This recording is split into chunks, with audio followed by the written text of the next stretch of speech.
poursuivre. Simplement par rapport à ce que disait Florian sur le site, même si nous avons fait cette conférence de presse ici parce que c'est emblématique et qu'effectivement sur Marseille, malheureusement, nous pouvons constater la perte complète de toutes les industries que nous avions, les usines que nous avions, mais en même temps, ça couvre donc tout le département, mais en même temps, il faut savoir qu'ici, effectivement, on a cette problématique de la soif, de la ferveur qu'ont nos élus du secteur et de Marseille, avec Jean-Claude Gaudin en tête, de vouloir absolument financiariser complètement le foncier et en faire de la spéculation.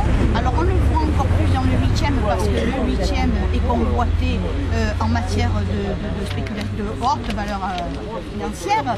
Et donc ici en particulier, puisque vous savez que normalement à la fin de l'année, il va y avoir la création du parc national des Calanques. Et nous sommes juste aux portes du parc national des Calanques. Il faut savoir que ce terrain-là est considéré comme constructible, mais constructible en zone sensible, c'est-à-dire qu'on est vraiment aux portes du parc national des Calanques et ils ne pourront faire que de petits immeubles, de 4 à 5 étages, pas plus. Ce qui veut dire que pour rentabiliser l'affaire, il va falloir qu'il les fasse donc de très hauts standards. Il n'y aura pas des HLM ici, bien entendu. Il va y avoir des villas, certainement, et il va y avoir du genre marina, etc., très fermé et convoité. Vous savez que, par exemple, il y a David, ils vont faire un immeuble. L'immeuble les appartements se situent entre 5 300 € le mètre carré et 10 000 € le mètre carré. Apparemment, ils veulent aller plus fort ici. Donc voilà. Après, c'est ce que nous avions essayé de démontrer pendant tout l'été dernier et tout, qu'on a essayé de dénoncer. On en était convaincus, on en est encore plus convaincus maintenant, bien entendu, quand on a su que malheureusement, on le savait, mais maintenant c'est clair et net, eh bien nous avions une liquidation judiciaire complètement obsolète, puisque c'est effectivement une délocalisation masquée. Alors, non seulement donc, on a affaire à des patrons voyous, mais en plus, ils ont la complicité et l'aval de l'équipe dirigeante de Marseille. Donc, moi, Estrosi, je veux bien, c'est le ministre de l'Industrie, je veux bien qu'ils disent la main sur le cœur, je ne sais pas laquelle, que donc il veut absolument réindustrialiser la France, parce qu'il pense que c'est une richesse, et nous on dit chiche. Mais on lui dit chiche, même dans le courrier qu'on lui a fait. Vous savez, on a fait un courrier où on lui dit... Et par contre dans ce courrier, on a dit aussi qu'on a rendu public, parce que dans ce courrier, on se permet le coup de colère, mais c'est le coup de massue, contre le préfet que nous avons dans ce département, dans cette région. Monsieur Sapin est vraiment complètement... J'allais prononcer un mot aussi. On va dire qu'il n'assume pas les missions auxquelles l'État le rend donc responsable.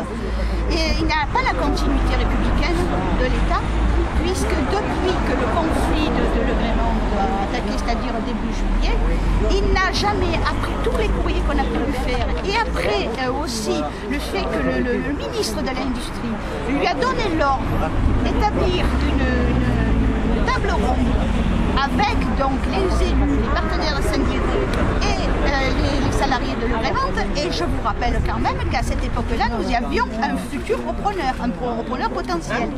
Et à ce moment-là, on lui avait demandé à ce qu'il puisse participer. Il nous avait dit d'accord. Sauf que c'est le préfet qui, lui, n'a pas répondu, il a vraiment la sourde oreille. Et lorsque j'ai pu enfin le rencontrer, le voir entre quatre oreilles, lors de l'inauguration de la ligne Marseille-Aubagne, à la première pierre à la peine sur Yvonne, je lui ai demandé, je lui ai dit, on vous attend toujours. Il m'a répondu que c'était trop tard, c'était le mois d'octobre, novembre. Il m'a répondu que c'était trop tard. Alors je lui ai répondu que on lui avait quand même écrit depuis le mois de juillet, le lendemain de la liquidation judiciaire. Il m'a dit, mais à ce moment-là, c'était trop tôt. Voilà. Hein? Donc je dis, vous me prenez pour une bille. Je ne l'ai pas dit comme ça, mais je l'ai fait comprendre. Donc moi ça, je trouve ça inadmissible et je demande à ce qu'il soit sanctionné. Voilà, je demande à ce qu'il soit sanctionné parce qu'il n'assume pas son rôle. La moindre des choses, c'était au moins de recevoir les salariés. et de voir, parce qu'il est là pour ça, hein, il est là pour ça, hein, de voir s'il y avait des possibilités de pouvoir relancer la mécanique au sujet de l'agrément. Je vous dis encore une fois, précisons bien, nous avions un repreneur potentiel qui était prêt à mettre l'usine aux normes compte tenu du parc national des Calanques, qui était prêt aussi à faire quelques, disons, sacrifices pour que tous les salariés puissent être retraités. Or, le problème, c'est que aussi bien le préfet puisque le préfet a failli à son devoir, venez et faites la table ronde et organisez la table ronde. Il nous répond, il est gentil, il nous répond. Hein.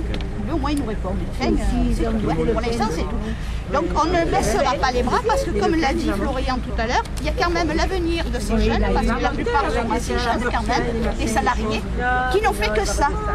Ils ont été embauchés, ils ont travaillé ils ont appris le métier sur le tas, et ils sont arrivés à être, là, il y a un chef d'atelier, là, en fait, je ne sais pas comment il s'appelle, mais il était arrivé jusque-là, sauf que quand ils sont licenciés de cette manière-là, après, à Pôle emploi, puisque maintenant il faut appeler ça comme ça, hein, à Pôle emploi, ils n'ont aucune perspective, aucun débouché. Parce que justement, ils n'ont aucun diplôme, et là, la seule qualification qu'ils ont, elle est sur quelque chose qui normalement n'existe plus. Normalement, je dis bien, hein, voilà, n'existe plus. Or, nous savons pertinemment qu'il y a quelque chose qui se passe du côté d'une usine à Bolec. Voilà, donc nous, on